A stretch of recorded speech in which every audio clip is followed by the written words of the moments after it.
I get to travel, which is great. However, we're now moving into a new phase. We're wearing masks, and I actually had one event in August cancel or at least go virtual.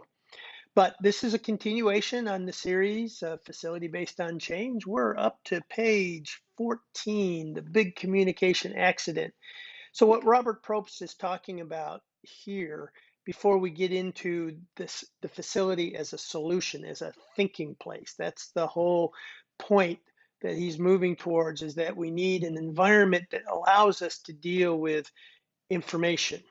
Up until this tipping point from the industrial economy into the information economy, the need was always for more information. We were, as he says, insatiable consumers, and then the switch flipped.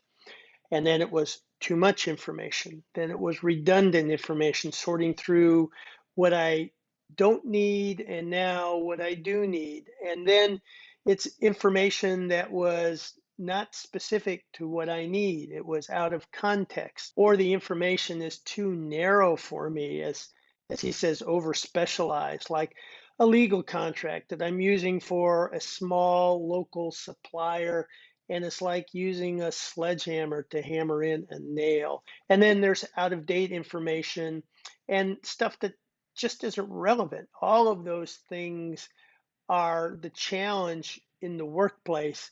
And so part of where Probst is going is first recognizing the problem that we face and then looking at how work changes to adapt to handling that problem, and then looking at the workplace as a way to facilitate that. So that's where we're headed with this. And so I can remember in 1978 working in Southwestern Bell, going through that transition. My boss had piles, I mean, literally piles that were 3 feet high of just paper. That was his filing approach. He didn't want to put things into a filing cabinet because out of place, out of mind.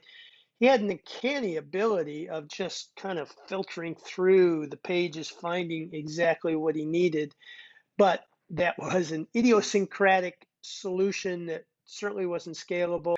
I was responsible for our warehouse for all of the furniture, and we were on a manual system. And we had an old ex soldier from Vietnam who was a logistics expert. He had this incredible note card filing system, and everything was checked in and checked out manually. Just imagine that. And we were purchasing several thousand new cubicles of Herman Miller furniture every year and then putting it into the warehouse. That was the challenge. And so work had to change, the tools have to change. And so the relevance for today is that we're moving into a new kind of work.